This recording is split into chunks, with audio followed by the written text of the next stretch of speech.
வணக்கம். இப்பதிவினை முதற் தடவை பார்ப்பவர்கள் அல்லது ஏற்கனவே பார்க்கத் தவறியவர்கள் சப்ஸ்கிரைப் பண்ணி பார்க்கும்படி தயவுடன் கேட்டுக்கொள்கிறேன். இல்லறத்தில் நிம்மதி. நடத்தை கெட்ட மனைவி ஒரு நரகம். மனைவி நடத்தை கெட்டவளாக இருந்தால் அவளை விட்டு ஒதுங்கிவிடலாம்.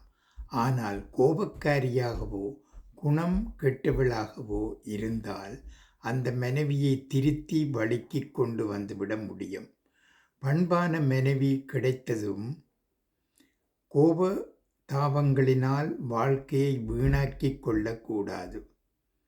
தகராறு இல்லாத குடும்பம் இல்லை, வீட்டிற்கு வீடு வாசப்படி என்றார்கள்.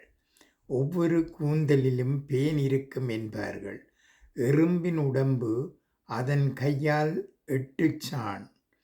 யானைக்கும் தன் உடம்பை தூக்க முடியவில்லை என்று கவலை இருந்தால் அணிலுக்கு உடம்பு போதவில்லையே என்ற கவலை உண்டு. ஏழைக்கு சாப்பாடு பிரச்சனை என்றால் பணக்காரனுக்கு வருமான வரி பிரச்சனை. பொருளாதாரம் சரியாக இருந்தாலும் கணவனோ தாரமோ சரியாக இல்லாத குடும்பங்கள் உண்டு. 2 பேரும் சரியாக இருந்தாலும் பொருளாதாரம் சரியாக இல்லாத குடும்பங்கள் உண்டு. காதலித்து கல்யாணம் செய்து கொண்டவர்களே கட்டிலை பிரித்து போட்டுக்கொண்டு இருப்பதுண்டு. பெற்றோர் பார்த்து பேசி முடித்த திருமணத்தில் பேரன்பு வெள்ளம் பெருகியதும் உண்டு. அன்பிருந்தும் பண்பிருந்தும் சந்ததி இல்லாத குடும்பங்கள் உண்டு. சந்ததி பெருகி கிடந்தும் சாப்பாட்டுக்கு கஷ்டப்படுவோர் உண்டு. கிராமங்களில் 5 விரல்களும் ஒரே மாதிரியாகவா இருக்கின்றன என்பார்கள். அமெரிக்காவில் பகல் என்றால் இந்தியாவில் இருட்டு. அடுத்தவர் நன்றாக வாழ்வது போலவும் நாம் மட்டுமே சிரமப்படுவது போலவும் சிலருக்கு பிரமை. ஒன்றை மட்டும் உறுதியாக நம்புங்கள், பிரச்சனை இல்லாத குடும்பமே இல்லை. ஐயோ நிம்மதி இல்லையே என்று அலுத்து கொள்ளாதவனே இல்லை. அந்த நிம்மதியை தேடி அலைவதில் பயனில்லை.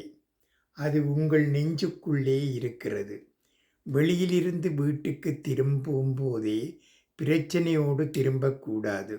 மனைவியும் சில கேள்விகளோடு கணவனை வரவேற்கக்கூடாது. எதையும் அடித்து பேசக்கூடாது, இடித்து சொல்லக்கூடாது.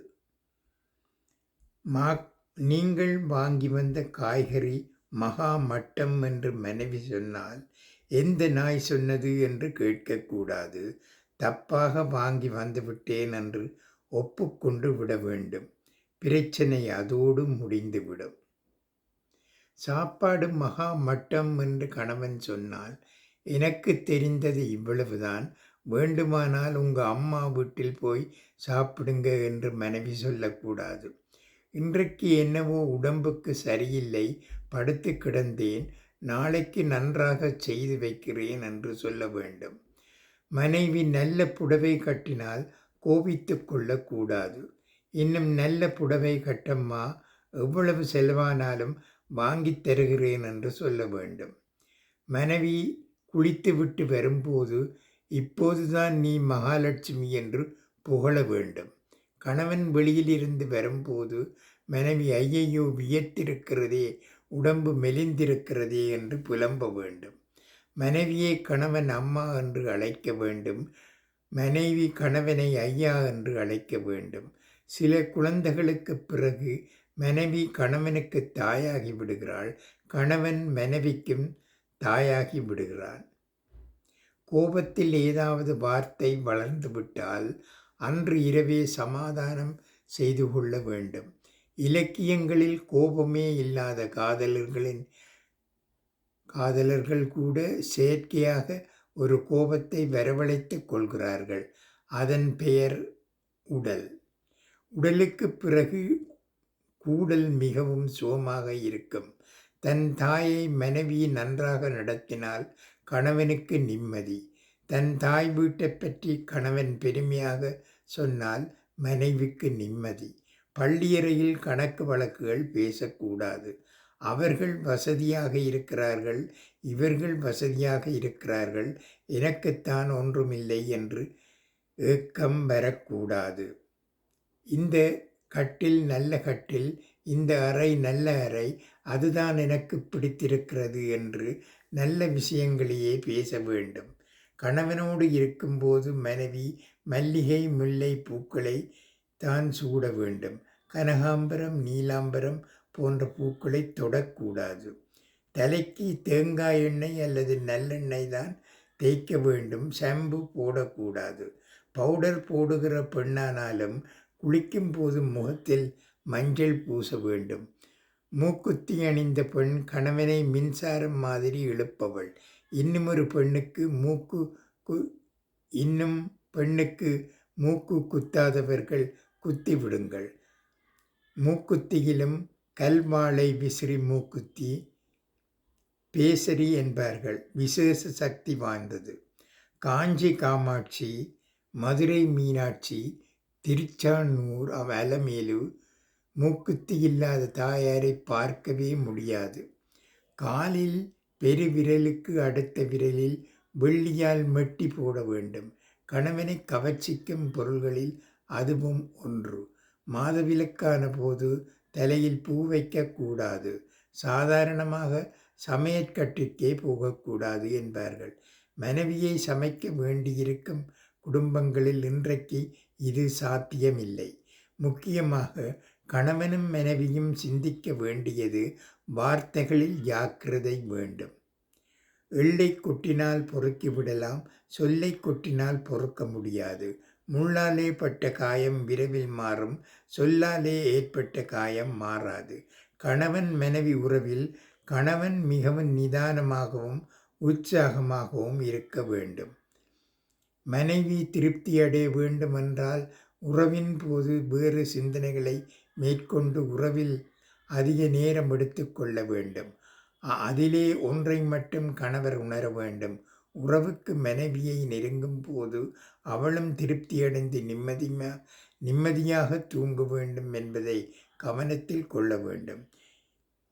இல்லத்தை தர்மமாக ஏற்றுக்கொண்டு விட்ட மனிதனுக்கு அதை விவரிப்பதில் தவறு இல்லை என்றே கருதுகிறேன். உறவில் மனைவிக்கோ கணவனுக்கோ கசப்பு தோன்றினால் அது காலங்களுக்கும் நிம்மதியை கெடுத்துவிடும். கூடுமானவரை மனைவி கூந்தலை நீளமாக வைத்து கொள்ள வேண்டும். கூந்தலின் நிறத்தைப் போலவே கணவனின் ஆசையும் நீண்டு கொண்டிருக்கும்.